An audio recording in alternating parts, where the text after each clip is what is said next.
Mari kita berdoa. Bapa di dalam surga, kami berterima kasih karena Tuhan selalu memberikan anugerah yang kelihatan dan yang tidak kelihatan, yang kami melihat secara fenomena dan kami perlu sadar secara kebatinan. Kami berterima kasih karena anugerah Tuhan jauh lebih daripada yang kami doakan dan kami mintakan, yang kami bayangkan, yang kami pikirkan.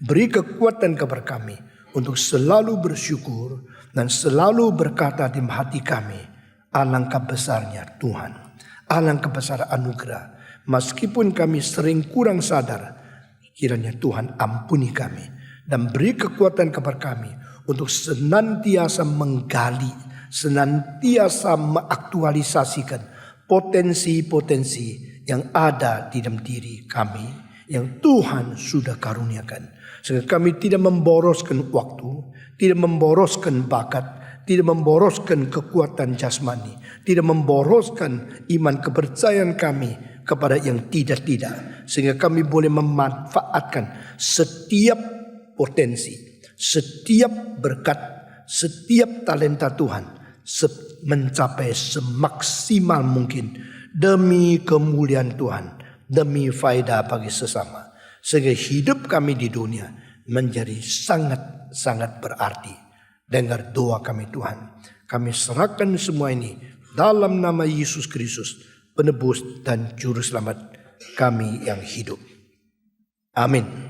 Hari ini kita meneruskan khotbah di dalam hukum yang ke-9. Jangan bersaksi dusta untuk mencelakakan sesamamu. Itu terjemahan yang paling tepat. Jangan bersaksi dusta untuk mencelakakan sesamamu.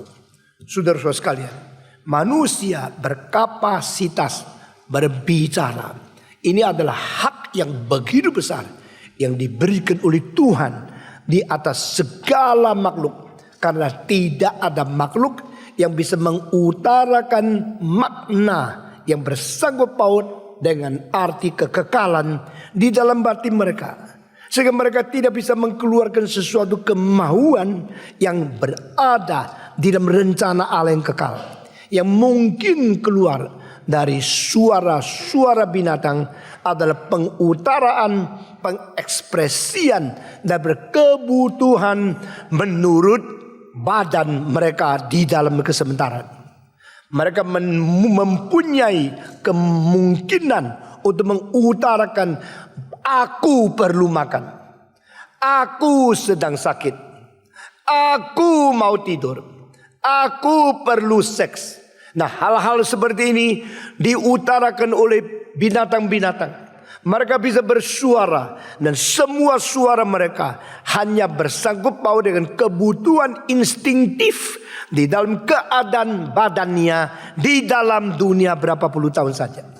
Saudara-saudara, selain itu tidak ada kebutuhan, tidak ada makna kekekalan, tidak ada satu hasil rencana yang melebihi daripada apa yang dibutuhkan secara badannya yang mereka bisa utarakan. Maka kita harus bersyukur kepada Tuhan, berbahasa, berbicara, mengutarakan makna dan bersangkut paut dengan arti yang abadi. Ini hanya diberikan kepada manusia. Nah, inilah yang disebut peta teladan Allah. Salah sebagian daripada dicipta menurut peta teladan Allah, yaitu kita seperti Tuhan yang mempunyai arti, makna, rencana di dalam kekekalan, dan dia mewahyukan itu kepada umat manusia melalui para nabi di dalam perjanjian lama dan para rasul di dalam perjanjian baru untuk memimpin pikiran kita, untuk mengarahkan seluruh kerohanian kita menuju bagaimana bersatu dengan rencana Allah yang kekal. What a privilege if our will is in accordance with the eternal will of God. What a privilege if you truly understand the meaning of the truth being revealed by God. Allah punya kemauan, kebenaran, pengertian, arti, makna yang sesungguhnya yang berada di kekekalan dimengerti oleh manusia yang hidup berapa puluh tahun di dunia ini saja. Sehingga otak, rasio yang berpikir itu diatur oleh Roh Kudus dan diatur untuk berarah kepada makna kekekalan dari Tuhan. Sehingga kita hidup bukan hanya melayani sementara. Hidup bukan hanya memuaskan kebutuhan fisik. Hidup bersatu, hidup berharmonis dengan rencana Tuhan Allah. Dan di situ bahasa-bahasa yang paling penting adalah bahasa-bahasa dengan kebenaran. Benar-benar jujur dan benar-benar sesuai dengan rencana Allah diutarakan oleh mulut. Maka saudara-saudara, hukum ke-9 adalah satu-satunya hukum bersangkut paut dengan bicara. Do not speak something false. Do not have a false testimony against your fellow people. Jangan bersaksi dusta yang mencelakakan orang lain. Di dalam hal ini, ayat dan perintah ini bukan hanya bicara tentang boleh bohong atau tidak boleh bohong. Itu terlalu dangkal.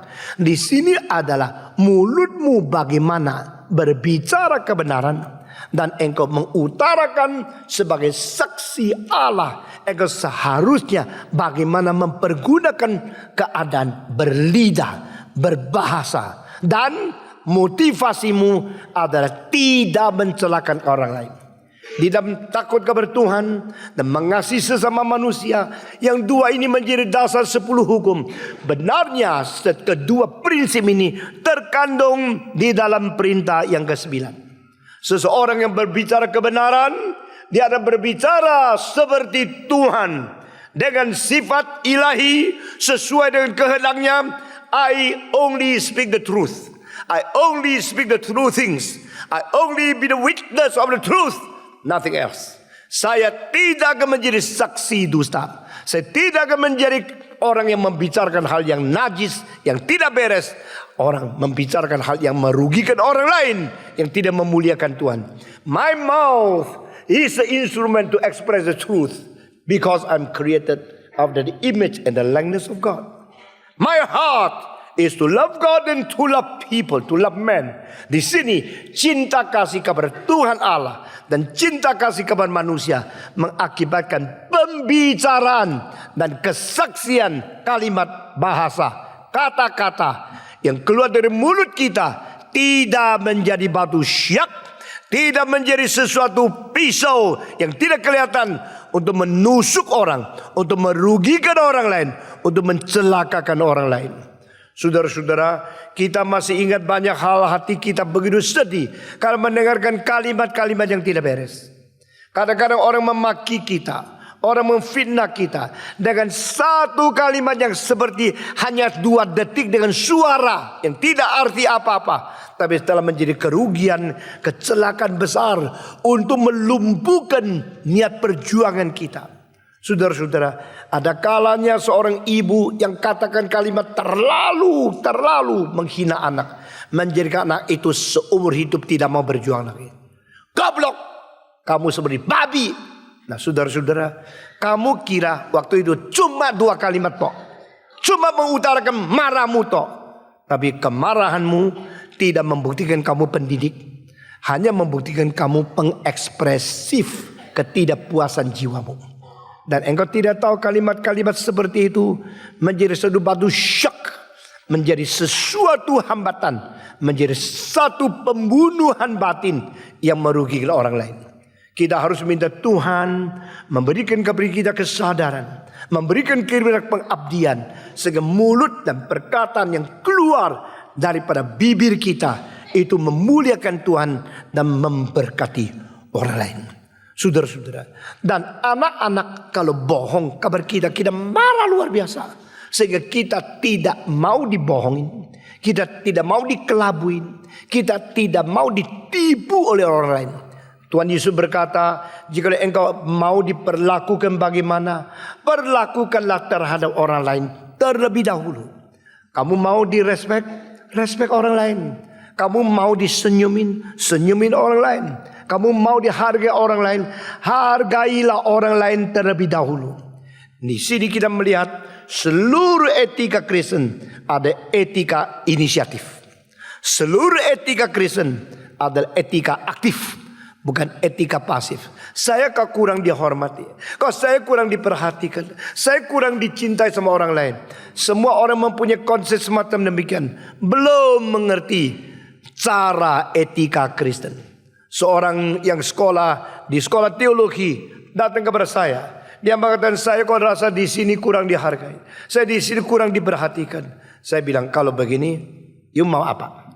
Dia bilang, saya harap sekolah ini berubah, lebih banyak orang memperhatikan saya. Saya bilang, saya setuju. Kalau banyak orang memperhatikan orang lain, termasuk kamu juga di dalam banyak orang memperhatikan orang lain. Jadi sikap bukan celah, bukan tuntut, bukan kritik, bukan tidak puas kepada orang lain, tapi tidak puas kepada dirimu. Dan setiap diri tidak puas kepada diri kita, setiap diri mau menjadi berkat bagi orang lain, baru sekolah ini ada majunya. Kongfucu mengatakan, 君子求诸己，小人求诸人. Maksudnya, seorang yang terus menuntut diri itu orang gentleman. Seorang yang terus menuntut orang lain, seorang kerdil. Saudara-saudara, ini kurang beres, itu kurang beres. Engkau kurang cinta, engkau kurang perhatikan, engkau kurang rohani. Terus mencela, terus kritik. Ini tidak beres, itu tidak beres. Saudara-saudara, orang itu orang kerdil. Kongfucu mengatakan, seorang gentleman bukan terus mengatakan ini tidak beres, itu tidak beres. Terus mengatakan aku tidak beres, aku tidak beres. Tetapi kalau terus mengatakan aku dah beres, bukankah lama-lama menjadi orang yang minder, atau orang yang terlalu tekanan jiwa, akhirnya terlalu stres, atau akhirnya dia tidak bisa keluar daripada kemelut kesulitan self esteem yang terlalu inferior? Tidak. Saya dah beres, saya dah beres. Menuntut diri sambil mengkoreksi diri, menuntut diri sambil meninggalkan diri yang kurang beres, sambil menuntut diri, sambil maju terus bersandarkan anugerah Tuhan.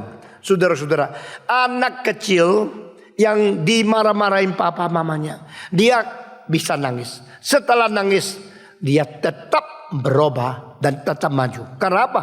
Karena dia mempunyai jiwa membenar, membereskan, memperbaiki diri. Tapi orang yang sudah tua, kalau dimarahin, kalau dikritik, dia bukan saja tidak memperbaiki diri, dia mulai membenci orang lain. Karena dia menganggap orang lain kurang ajar, kurang hormat kepada dia. Yang dia pakai adalah hak untuk menuntut orang lain, bukan menuntut diri. Biar kita belajar daripada hal ini. So always introspect yourself. Always have your self correction. Berubah, berkoreksi, menuntut diri menjadi baik. Itu mengakibatkan kita maju terus, dan kita tidak terhambat dengan sesuatu yang mengakibatkan kesensitifan kita untuk penilaian diri dan hubungan dengan orang lain. Saudara-saudara sekalian, Tuhan memberikan kita kemungkinan berbicara, dan berbicara sesuatu yang bersifat mengangkat, bersifat mendorong, bersifat pengharapan di depan, bersifat optimistis. Itu menjadi berkat untuk membawa orang lain maju bersama di dalam anugerah Tuhan. Saudara-saudara, tetapi kenapakah anak-anak kadang-kadang berbohong sama ibu? Kenapa Pak anak-anak menipu orang ayahnya? Selain dia terlalu kreatif dan nakal, dan dia sangat jahat, kebanyakan anak-anak menipu ibu karena terlalu keras mendidik anak. Ibu-ibu yang terlalu keras mendidik anak mengakibatkan ketakutan dihukum. Daripada ketakutan dihukum, itu ternyata lebih baik dia menipu supaya tetap tidak ketahuan salahnya di mana, sehingga menghindarkan hukuman. Nah saudara-saudara, di dalam leadership, di dalam pendidikan, dan di dalam keluarga, yang atasan tidak boleh terlalu streng menguasai bawah, sampai bawah itu menjadi orang pura-pura. Kalau dia hanya menyatakan diri secara pura-pura di hadapan bos, Di hadapan atasan, di hadapan orang tua kelihatan baik, tapi sesungguhnya di dalam hatinya tak mungkin mencapai tuntutan begitu besar daripada orang-orang pemimpin atau ayah, ibu, guru terhadap dia. Pasti dia menjadi seorang yang pakai topeng. Jadi di sini penipuan daripada anak kecil diakibatkan oleh orang-orang pendidik yang kurang bijak. Saudara-saudara, seorang ibu, seorang ayah, seorang pemimpin yang bijak adalah bisa mengutarakan dan bisa menerima pengutaraan daripada bawahnya secara jujur dan dalam status manusia dan manusia yang saling hormat dan fair. Saudara-saudara, ibu yang nanti sabar mendengar pengutaraan anak kecil yang kadang-kadang ngomongnya tidak beres, pikirannya belum matang, belum waktunya dia bicara seperti itu, tapi you sabar mengakibatkan dia mau. Dia berani keluarkan kalimat-kalimat dari dia. Ada seorang yang umur 13, dia bilang, "Ma, aku mau bicarakan satu hal, tapi saya malu kasih tahu sama orang lain. Hanya mama saja yang saya mau kasih tahu." Lalu mama bilang, "Nanti saya panggil papa." Enggak, jangan panggil papa, hanya mama. Ya, papa itu papa, mama itu mama. Saya hanya mau bicara sama mama. Oke, mama bilang oke. Nah, tapi mama mesti janji ya. Janji apa? Kok anak kecil suruh mama janji? Sesudah dengar, simpan dalam hati. Tak boleh bocor ya. Tak boleh kasih tahu sama orang lain. Mama bilang oke lah, janji. Sungguh loh ma, sungguh janji. Mama bilang sungguh. Di hadapan Tuhan loh ma. Anak ini mendekat mamanya selangkah demi selangkah. Ya sungguh-sungguh di hadapan Tuhan. Sumpah loh ma. Wah, mamanya bilang apa-apa ini ya. Ngomong dong. Enggak, ngomong dulu. Janji, tak boleh kasih tahu sama orang lain. Sungguh-sungguh janji, sumpah di hadapan Tuhan, tak ngomong sama orang lain. Lalu mama pikir ini pasti rahasia betul ya. Dia tanya, apa sih yang ngomong? Aku jatuh cinta sama seorang perempuan. Kalau biasanya umur 13, matiin kamu kurang ajar. Baru umur berapa? Dia bilang, padahal yang dicintai sudah umur 18. Tapi anak ini lihat matanya perempuan itu bagus, hidungnya bagus, jalannya, waduh. Dia sudah mulai timbul satu perasaan perlu satu seks yang berlawanan untuk menjadi objek cintanya. Mamanya dengar karena sudah mau marah, sudah mau pukul dia, tapi karena sudah janji, janji, sumpah di hadapan Tuhan. Jadi dia tahan terus ngomong. Saudara-saudara, akhirnya betul-betul mamanya tidak bicara sama siapa-siapa. Akhirnya anak ini waktu dia dewasa, dia menjadi seorang besar. Dan di dalam bukunya dia mengatakan, saya bertumbuh dengan sehat. Jiwa saya begitu bertumbuh dengan baik. Meskipun itu kali yang saya cinta itu tidak mungkin menjadi nyonya saya. Tapi dengan perasaan cinta mengutarakan saya seorang manusia berhak dan disimpan secret oleh ibu. Dan dia tidak maki saya, tidak marah saya. Membuat saya merasa ibu saya sangat berbijaksana. Dan saya bersyukur kepada Tuhan. Saya menganjurkan ibu-ibu bisa dengar suara dari anak-anak dengan sabar. Meskipun kalimat-kalimat yang dikatakan kadang-kadang bocengli betul-betul. Dan tidak matang dan tidak seharusnya. Tapi harus belajar sabar. Kenapakah generation gap menjadi satu fakta? Kenapa anak-anak kita begitu jauh hatinya dari kita? Karena kita tidak mau dengar mereka. Atau kita langsung potong hak mereka berbicara. Mereka adalah manusia. Dan karena engkau terlalu keras, kalau engkau salah saya pukul. Terlalu keras pukulnya, terlalu keras menghadapi anak, mengakibatkan mereka pelan-pelan cari jalan keluar. Karena mau membalas, tidak ada hak. Mau pukul, tidak kuat. Dia anak, kamu orang tua, kamu gede, dia kecil. Di bawah ketakutan ini, satu-satu jalan keluar yaitu bohong. Bohong. Sekali bohong, engkau tidak ketemu. Dia mulai belajar, di dalam fisik saya kalah. Di dalam cara taktik bohong saya menang. Papa tidak bisa apa-apa sama saya. Dan seorang pendidik kalau tidak menemukan dan tidak bisa bijaksana mengatur kesalahan daripada yang dididik, maka pelan-pelan itu yang bawa akan mempunyai status lebih tinggi secara tidak sah daripada gurunya. Dan gurunya, papa mamanya pelan-pelan menjadi diperalat dan akhirnya bohwat sama dia. Saudara-saudara, hal ini akan terus terjadi sepanjang matahari masih terbit dari timur dan terbenam ke barat. Urusan pendidikan dan urusan keluarga tidak pernah beres, karena penipuan itu adalah salah satu senjata untuk membuat sendiri tidak mendapatkan pukulan atau tidak mendapatkan kekerasan yang tidak bisa ditanggung oleh orang yang lemah.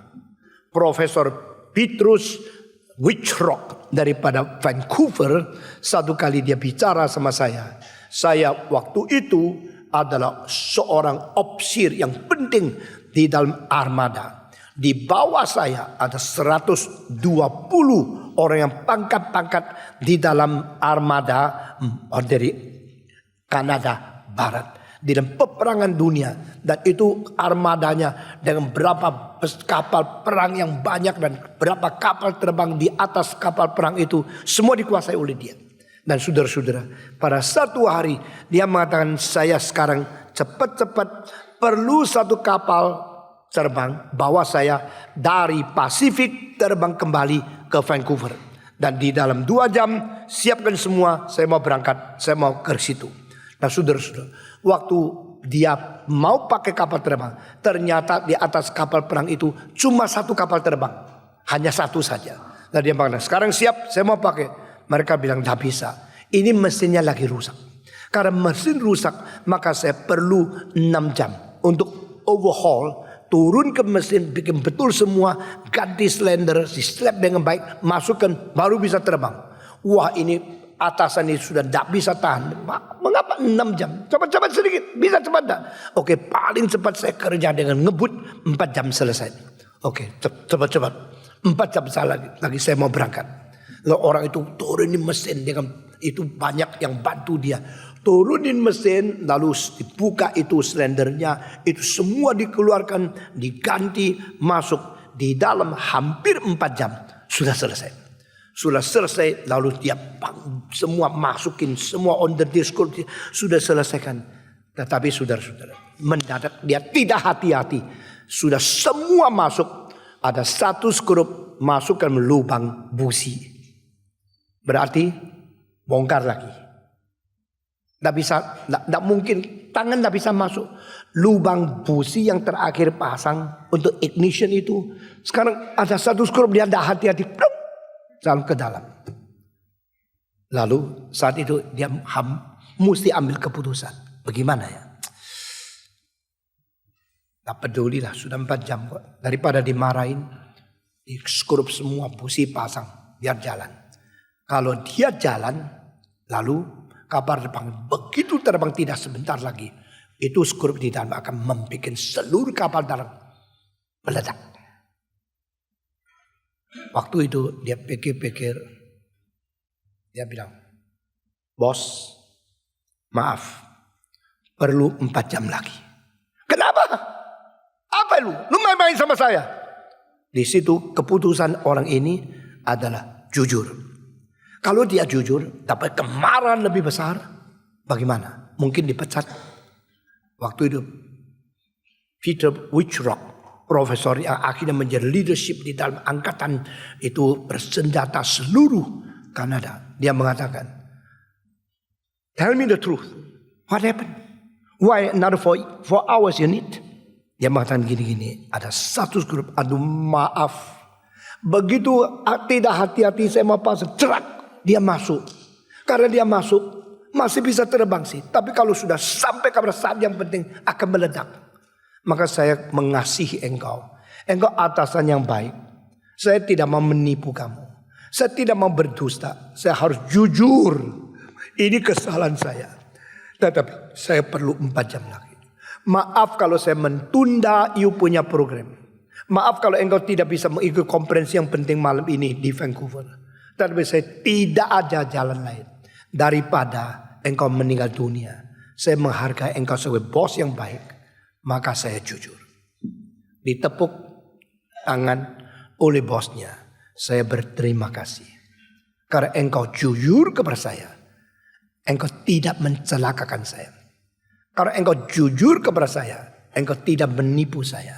Meskipun bagi engkau terlalu gampang. Yes, alright, you can go. Begitu naik, tidak beberapa menit sudah ledak. Maka saya bersyukur ke engkau. Bukan saja tidak dihukum, dinaikkan pangkat. Hari itu tidak bisa mengikuti konferensi yang penting di Vancouver. Karena kapalnya masih ada di Pasifik. Tapi dia pikir-pikir lagi. Dia bilang, saya tidak bisa bayangkan. Kalau dulu saya terlalu keras sama bawahan saya.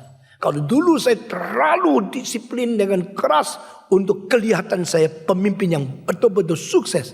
Apa yang terjadi pada saya? Saya mati, tidak ada kuburan. Meledak di tengah-tengah angkasa. Dan saya tidak tahu hari ini jadi apa. Bersyukur kepada Tuhan. Itu sebab jangan terlalu keras terhadap bawahanmu.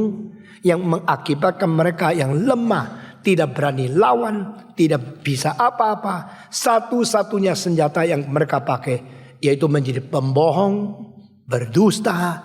Nanti yang dirugikan adalah diri kita. Yang menjadi ibu, yang menjadi bapak, yang menjadi guru, menjadi pimpinan di kantor dan sebagainya.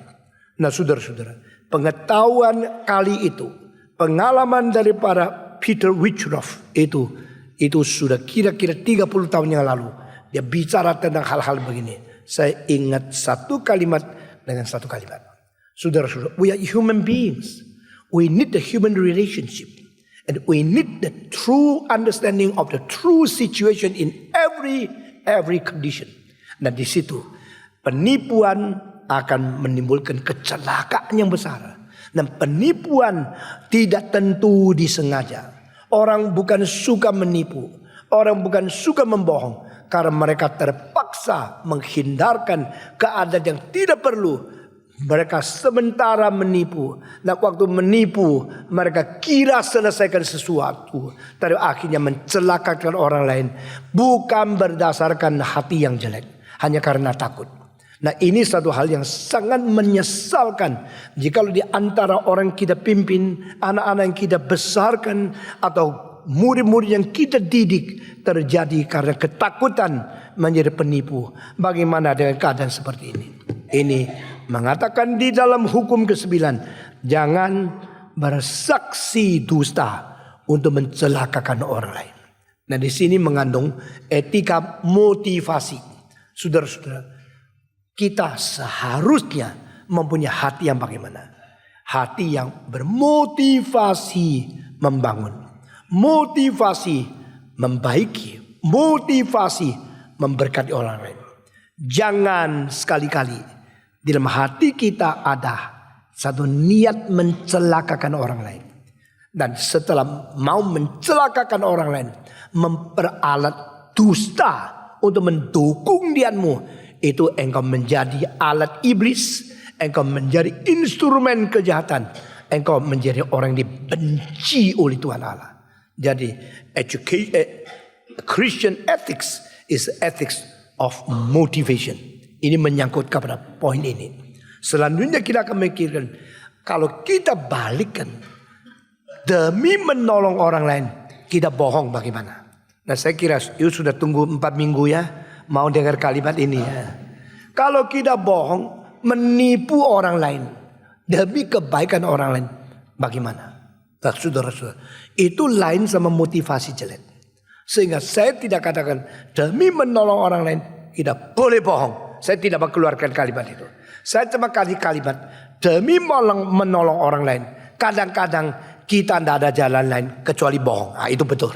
Saudara-saudara, demi menolong orang lain kita boleh tidak bohong. Bukan mengenai boleh tidak boleh, tapi bisa tidak bohong. Nah saudara-saudara, kadang-kadang mama papa itu mengatakan kalimat bohong kepada anak demi kegampangan mendidik, demi baiknya anak-anak. Ada seorang yang sangat kaya di ujung pandang, dan dia kadang-kadang pergi ke pulau-pulau yang sangat jelek sekali, sangat miskin sekali. Dan istrinya selalu tidak suka kalau suami pergi sendiri. Dia mau mendukung, mendampingi, menolong. Terus dia mengatakan saya mau ikut. Tapi karena tempat-tempat yang pelosok-pelosok kecil itu tidak ada kakus yang baik. Sehingga perempuan itu paling jijik kalau masuk kakus laki-laki yang kotornya, baunya luar biasa. Maka dia mengatakan, tempat yang jelek-jelek lu pergi dewe lah, sudahlah. Kalau yang ada kakus WC yang bagus baru saya ikut. Nah saudara-saudara, nah suami ini bicara sama saya mau pergi ke satu tempat di pedalaman Kalimantan dan di situ bahaya sekali. Tetapi ada kakus baik, tapi bahaya sekali. Dan saya pergi meninjau penginjilan di situ. Tapi istri saya terus mau ikut. Saya bohong sama dia, tidak ada kakus, bau sekali di kakusnya. Istri langsung bilang, oke, lu pergi ya sendiri. Begitu. Dia bilang, Pak Tong, saya dosa enggak ya? Padahal itu ada kakus yang baik, tapi tempatnya orang bahaya. Saya tidak mau istri saya mendapatkan kebahayaan di situ. Maka saya bohong, di situ tidak ada kakus. Jelek sekali, jorok sekali, bau sekali. Dia baru dengar, sudah, enggak usah, lu pergi ya sendiri. Dengan begini dia tidak pergi. Akhirnya tidak mengalami bahaya. Dan dia bisa dengan sehat dan sejahtera tinggal di rumah. Tapi gua bohong, bagaimana? Saya cuma jawab, doa sendiri di hadapan Tuhan. Yuk tanya-tanya berarti yuk sendiri rasa tidak sejahtera bukan? Lebih baik kasih tahu dengan sesungguhnya ada bahaya, ada ini, supaya dia tidak pergi. Nah saudara-saudara, kadang-kadang kita harus mengatakan kalimat yang sedikit beda dengan kesungguhan. Kadang-kadang kita tidak mau katakan sesungguhnya apa yang terjadi. Karena apa?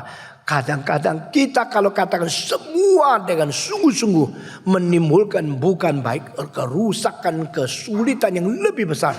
Karena ada orang mempunyai imajinasi yang terlalu kuat dan selalu pikirnya negatif.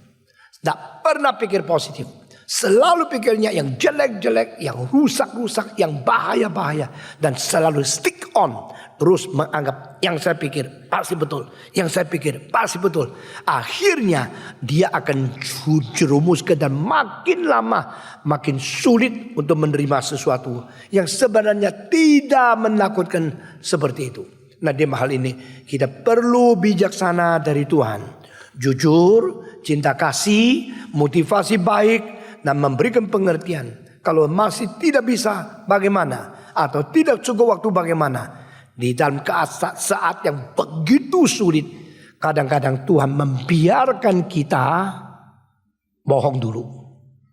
Tetapi tidak berarti Tuhan senang kita bohong.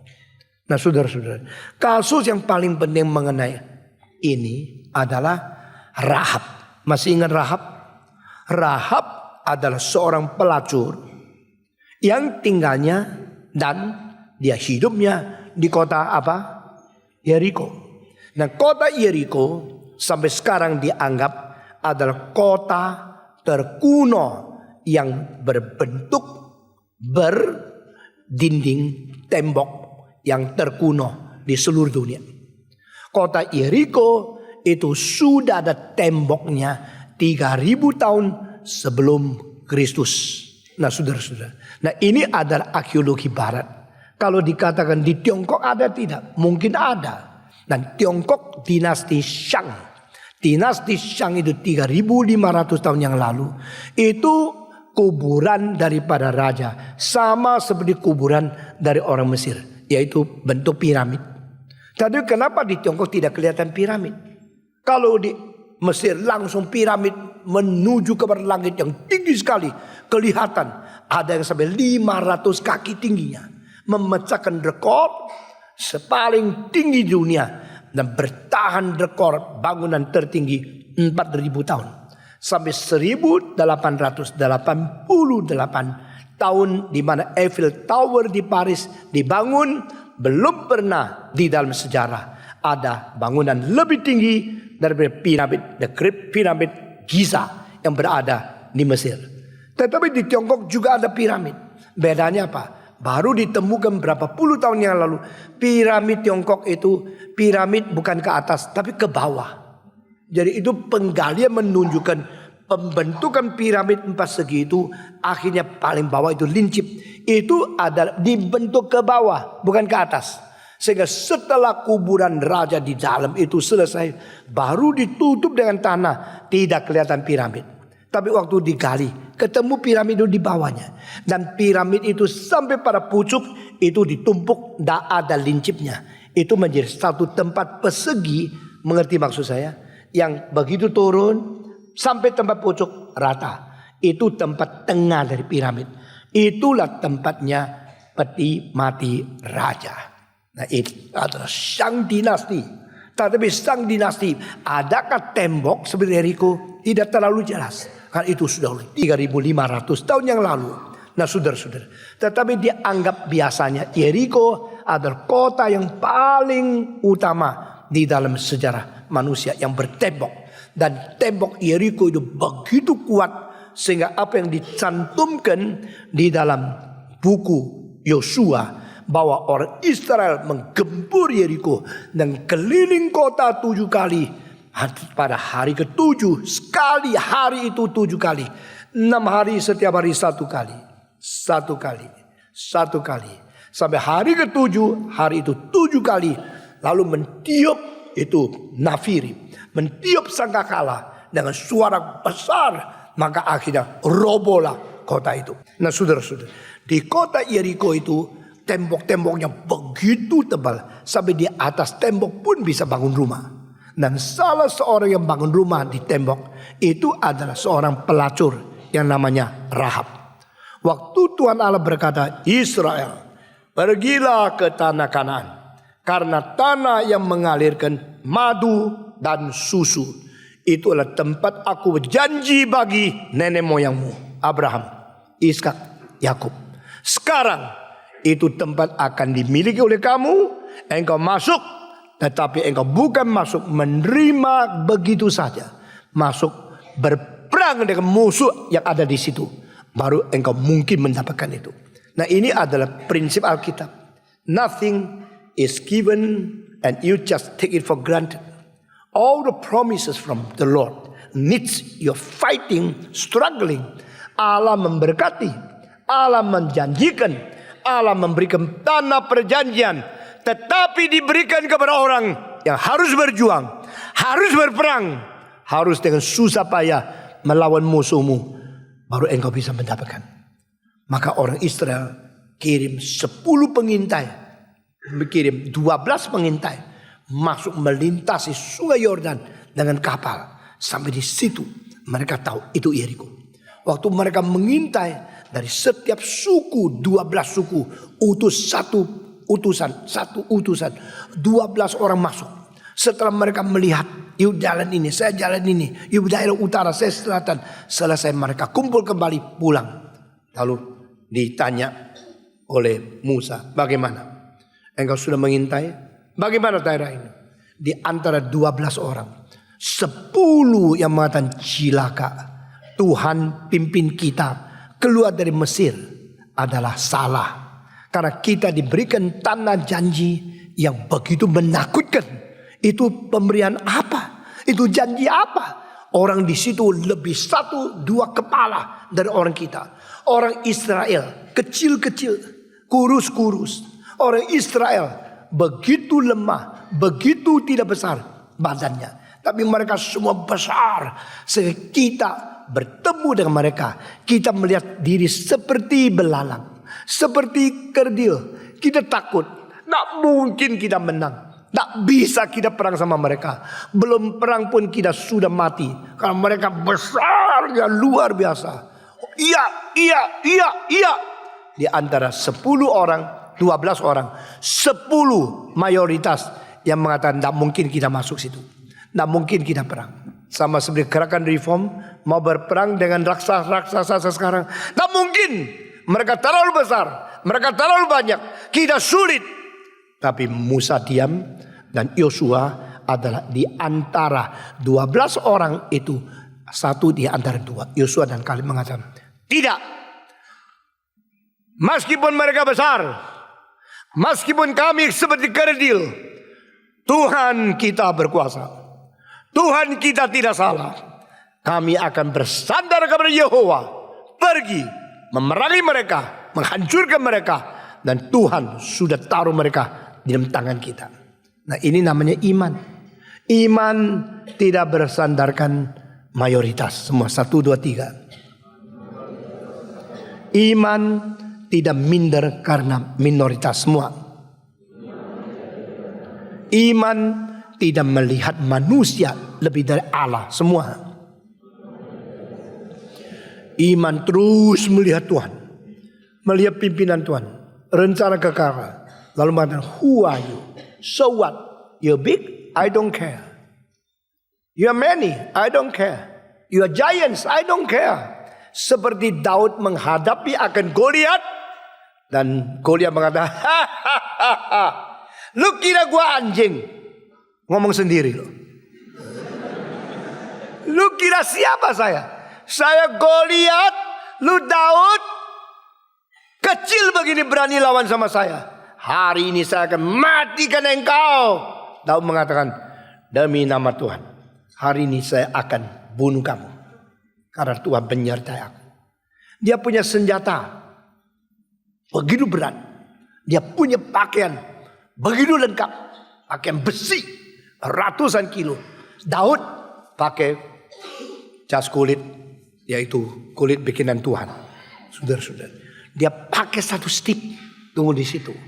Lalu pada waktu Goliat datang dengan perisai, dengan pedang yang besar, dengan topi bata, pakaian yang lengkap menghadapi dia, Daud cuma berdoa di hadapan Tuhan, serahkan yang besar kepadaku demi nama you shoot. Persis masuk ke tempat di sini antara tulang atas tulang bawah, ada tempat yang Tuhan bikin untuk Daud masukkan batu di situ. Jatuh. Daud datang pakai pedangnya dia, karena dia dah bawa pedang. Dia bawa pedang, good, it's for me, not for you. Ya, keluarkan pedang, kiko. Kepala gergaji. Lalu tidak usah bawa kantongan plastik, karena rambutnya banyak. Bawa kepala itu. Itu namanya iman. Saudara-saudara, tak pernah kita perlu minder karena minoritas. Tak pernah kita perlu minder karena kita kecil. Tak pernah kita minder karena kita tidak ada uang. My God is the richest. Amin. Saudara-saudara sekalian, kita tidak usah takut. My God is with me.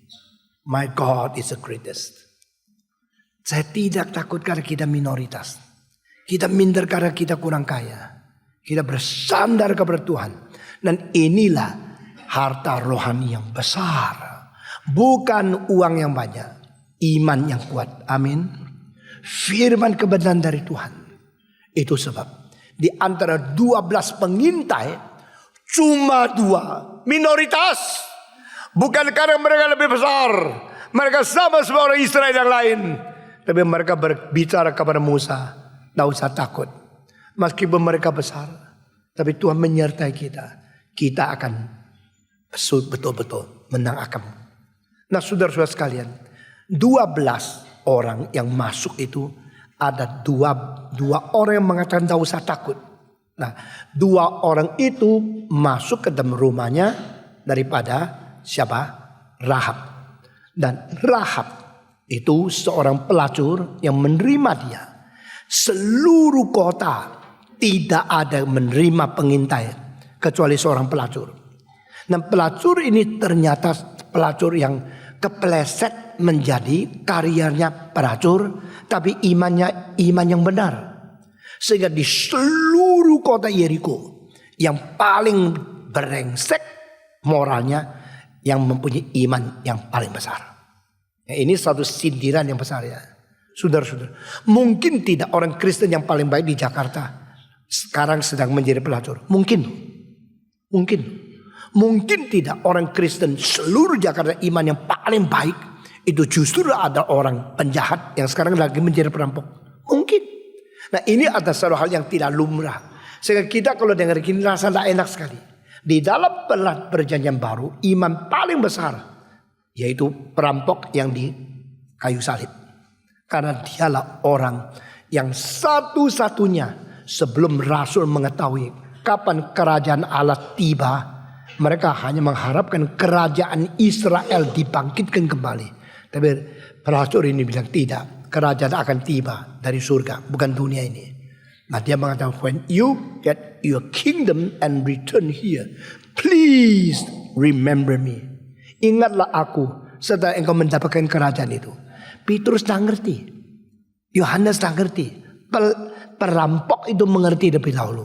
Maka Yesus mengatakan, verily, verily I tell you,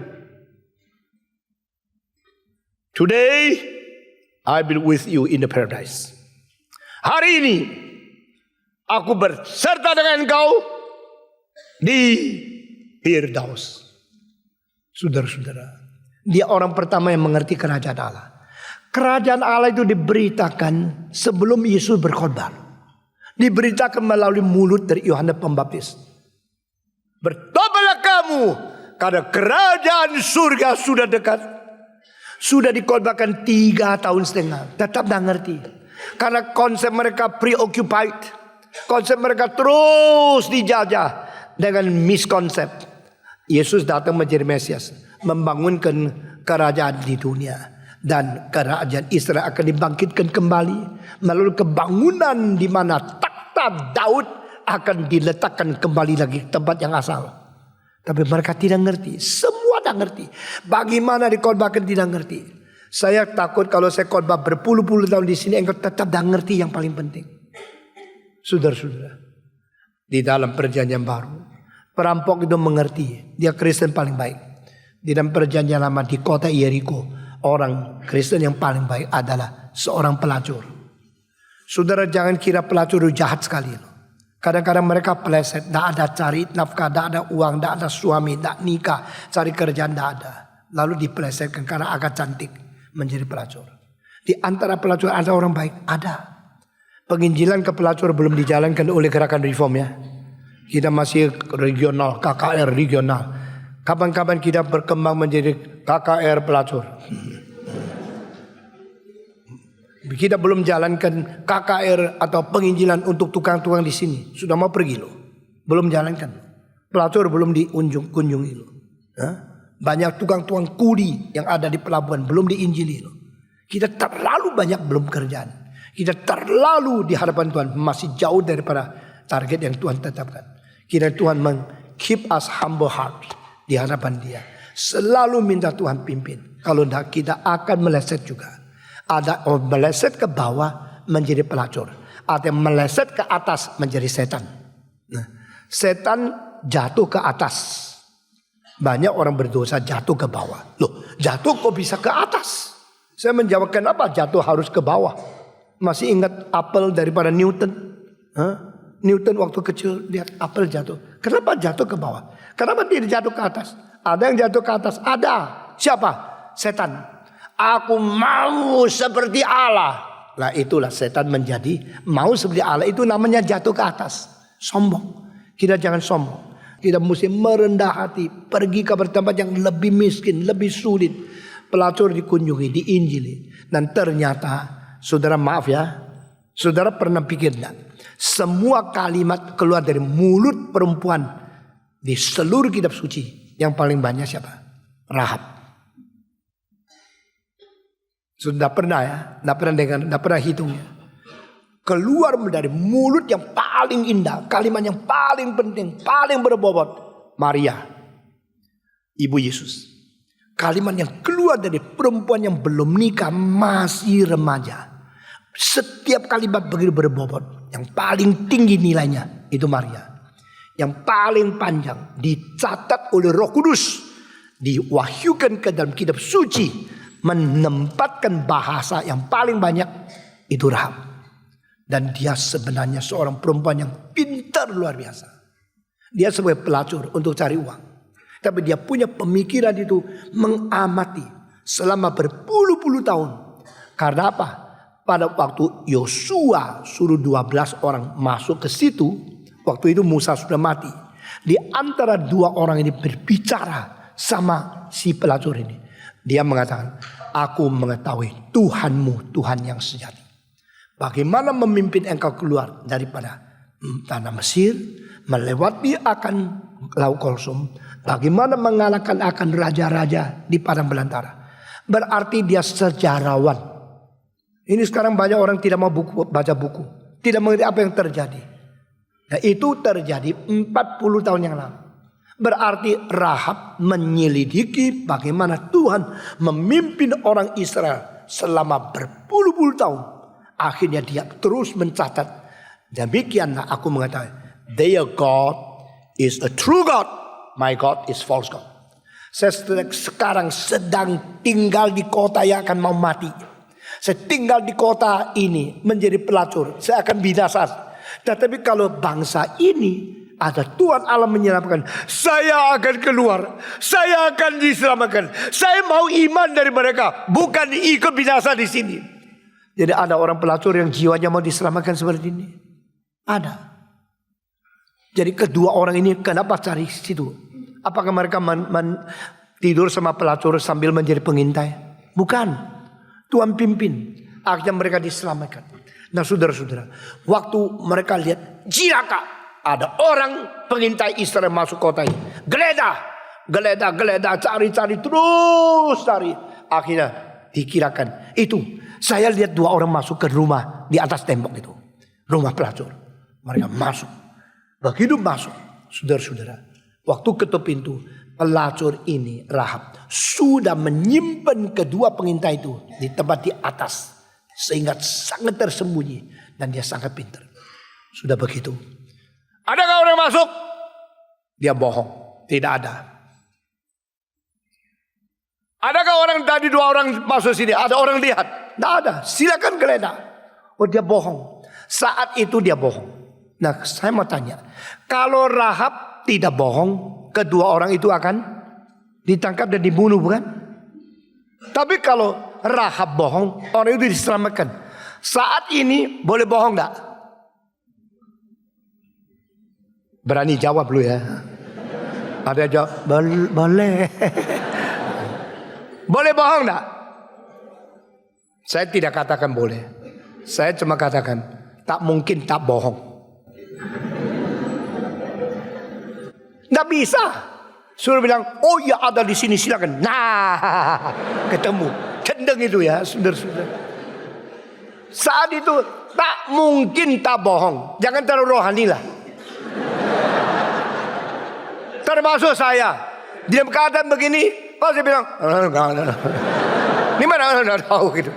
Tak mungkin tak bohong. Kalau begini, apakah waktu ini kita melanggar hukum ke-9? Ini klimaksnya. Penjelasan hukum ke-9 ya. Sekarang senyum-senyum mau dia. Karena lu sering bohong sih. Saya terus terang. Tak mungkin tak bohong. Kenapa? Saat ini kelemahan rohani kita tidak bisa dibungkus lagi. We are only merely a human being. You're so weak. Kita takut. Kita sekarang kalau ambil keputusan ngomong atau tidak. Kalau ngomong ada di sini, dia mati. Dan demi iman bahwa Allah mereka Allah yang sejati. Dan demi menyelamatkan orang yang tidak bersalah. Dan mengetahui kota ini sudah mau binasa. Saya tidak mau binasa berserta dengan kota Yeriko. Meskipun saya jahatnya sebagai orang pelacur. Saya tetap ingin diselamatkan. Di dalam konflik, di dalam 1-2 detik. Bagaimana? Ada orang yang masuk sini. Lihat tidak? Ada 2 orang laki-laki masuk sini. Di dalam detik-detik terakhir. Tidak bisa, tidak. Lalu dia menjawab. Tidak ada. Bohong. Digeledah. Tidak ada. Ini selain pintar bohong. Sudah pintar menyimpan barang simpenan. Tidak bisa ditemukan. Akhirnya mereka ada. Pergi. Sudah pergi. Lalu dia berkata keluarkan 2 orang. Lalu betul berkasih tahu mesti lari dari mana jalan. Ternyata dia mengerti sejarah. Juga mengerti geografika. Mengerti arah. Waduh dia pintar mesti dalam di sini disimpan berapa lama di situ. Sampai geledahnya 2 minggu. Atau geledahnya berapa hari sudah selesai. Tidak ketemu. Baru dikeluarkan. Rahab telah berdusta. Tapi lain sama hukum ke-9. Jangan berdusta mencelakakan orang lain. Saya dari kecil memperhatikan akan hukum ini. Tidak ditulis, jangan berdusta menolong orang lain. Tidak ada. Juga tidak katakan, jangan berdusta. Waktu mencuri mengatakan, jangan mencuri. Langsung selesai. Jangan berzina. Stop. Jangan membunuh. Stop. Heran. Di dalam hukum ke-9. Jangan berdusta demi mencelakakan orang lain. Di sini ada satu syarat. Seperti jangan berbuat patung bagi dirimu dan menyembahnya. Di situ poin yang paling penting bukan bikin patung, tidak bikin patung. Di situ yang penting adalah for you yourself and for worshiping them. Itu yang tidak boleh. Sehingga akhirnya Tuhan suruh orang Israel bikin patung. 2 daripada kerubium yang berada di atas peti perjanjian. Boleh bikin patung. Boleh taruh di situ. Karena di sini adalah mengutarakan keadilan Tuhan. Bukan demi kemauan dirimu dan demi menyembah dia. Itu yang tidak boleh. Jadi perintah kedua dan perintah ke-9 itu mempunyai kalimat-kalimat memberikan penjelasan. Bukan hanya sekedar satu perintah. Thou shalt not steal. Thou shalt not kill. Thou shalt not commit adultery. Bukan begitu gampang. Janganlah bersaksi dusta demi mencelakakan orang lain. Itu sebab Alkitab mencatat kasus daripada Rahab. Dia berdusta demi menolong orang lain. Dengan tidak mencelakakan orang lain. Boleh tidak? Sekali lagi saya tidak akan boleh. Saya tidak katakan boleh atau tidak boleh. Saya berkatakan tidak mungkin tidak. Manusia yang lemah. Manusia di bawah kekuatan. Manusia di bawah ancaman dibunuh. Pada saat itu mulut kita tidak ada keberanian. Tidak ada kerohanian yang cukup untuk mengatakan dengan sebenar. Ada di sini. Silakan cari. Bagi dia itu memang gampang. Ini loh 2 orangnya. Silakan cari. Sudah engkau pergi. Nah aku aman. Lebih baik dia mengatakan kejujuran. Bukan lebih baik dia mengatakan bohong. Tapi demi jiwa yang percaya Allah Israel adalah Allah yang sejati. Percaya ini 2 orang pengintai tidak ada salah, tidak boleh dibunuh. Merasa ada kehendak Tuhan lebih daripada keadaan binasa daripada kota Yeriko. Maka dia harus berbohong. Dia harus berbohong karena apa? Karena dia tidak ada jalan lain. Dia tidak bisa tidak bohong. Dia tidak kuat untuk bicara yang sesungguhnya. Karena dia tidak tega dengan bicara sesungguhnya mematikan 2 orang. Sesudah itu dia hidup terus bagaimana? Dia tidak bisa. Dia bersalah kepada Tuhan. Maka saat itu dia memilih. Ini adalah satu keharusan di dalam kecelakaan yang besar. Sesuatu yang tidak bisa dihindar karena kelemahan orang. Sekarang saya tanya. Kalau Tuhan mau menyelamatkan kedua orang itu. Meskipun pelacur Rahab tidak bohong. Tuhan bisa menyelamatkan tidak? Bisa. Jadi tidak boleh mengatakan demi Tuhan saya boleh bohong. Saya tetap tidak katakan itu. Tidak boleh bohong. Yaitu tidak boleh bohong. Tapi engkau bilang saya tidak bisa. Kalau tidak bisa itu karena kamu tidak bisa. Bukan karena Tuhan mengizinkan kau bohong. Jadi tetap tidak boleh bohong. Tetapi dia saat kita tidak bisa tidak bohong. Kita tidak ada jalan lain. Kita tidak kekuatan. Kita terlalu lemah untuk tidak bohong. Saat itu bohong tetap dosa. Tetap tidak baik. Tetapi motivasimu adalah menolong orang lain. Engkau minta pengampunan. Dan Tuhan mengerti. Ini solusinya. Saudara-saudara, Tuhan mengerti kesulitan orang. Kadang-kadang tidak ada jalan lain lagi. Sehingga Yesus Kristus pun datang ke dunia. Mau menjadi kawan pelacur. Mau menjadi kawan pemungut cukai. Tapi dia menjadi lawan orang Farisi. Bukan orang Farisi. Mereka memberikan perpuluhan. Bukankah mereka berpuasa. Kadang-kadang 1 minggu 2 kali. Bukankah mereka mengerti firman Tuhan. Hafal ayat. Rohani luar biasa tingginya. Justru Yesus memarahi Farisi. Kau munafik. Tapi berkata, Anak manusia datang menjadi kawan dari orang berdosa. Saudara-saudara, mari kita mengerti isi hati Tuhan.